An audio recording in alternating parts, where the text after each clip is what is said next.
Memories of 2011 refreshed here at Old Trafford today. India lost to England by an innings and 54 runs. A very abysmal performance by the Indian batters. They were not able to go past the 200 run mark in both their innings, and after getting bowled out for 152 in their first innings, everyone expected that they would be able to do well in the second innings, but that did not happen. Yeah, it's very simple. If you get bowled out for 152 on day one, the likelihood is that you're going to play catch-up. Terrible batting performance from the Indians, and we have got some fantastic batsmen with great records, great technique, and they have been found wanting. So it's a serious concern for India.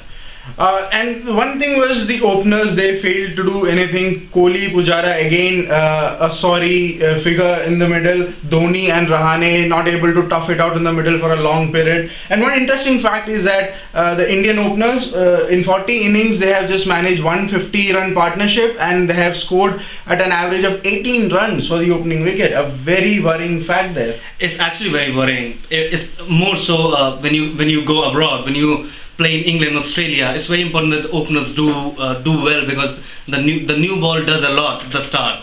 So if you don't get a good start, then the middle order will be under tremendous pressure, and that's what we have seen in this series. Yes, Kohli and Pujara, they are woefully out of form, but opening is one important factor. If openers do well, middle order is going to do well. That's what we've seen over the years. It's a serious concern that our batsmen have been very average.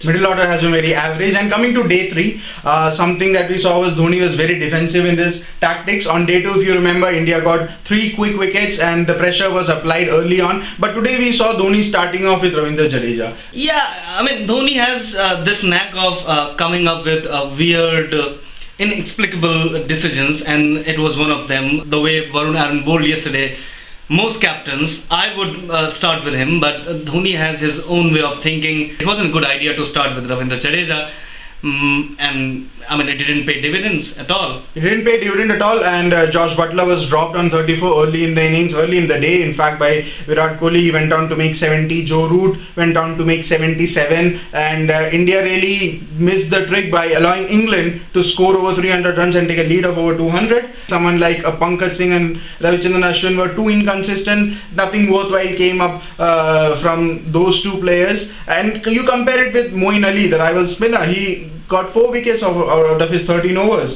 Ravichandran Ashwin 14 overs, 0 wickets. Moeen Ali was flighting the ball, he was getting the ball in the right areas. We did not see anything of that sort from Ravichandran Ashwin. It's very simple again. Ravichandran Ashwin is extravagant. He's adventurous. He's got 15 different balls and he'll try all of them. On the other hand, Moeen Ali he just bowled off spinners. He's a traditional bowler. He knows his limitations. He's not overdoing it. He's just, as you said, hitting the right length. He's flighting it nicely. Ravichandran Ashwin, on the other hand, has been too experimental. So what is there for India to do next? What are they going to do with someone like a Gautam Gambhir who disappointed, someone like a Pujara Kohli who just doesn't seem to get runs? I for one feel that they should reinforce their batting. They should get in an extra batsman in Rohit Sharma. Yeah, considering batting has been India's problem on this tour, they should strengthen their batting, because bringing in Rohit Sharma won't be a bad idea. See, we all think that he's promising, he's got talent.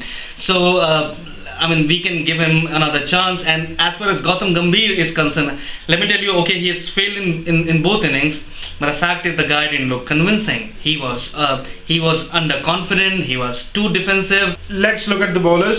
Ishant Sharma is most likely to return if he is fit. Pankaj Singh, that means we have seen the last of him, do you think? I think he's going to miss the next test match for simple reasons. In the last 2 test matches we saw, he bowled his heart out. He did his best. Luck wasn't on his side, but let's be fair.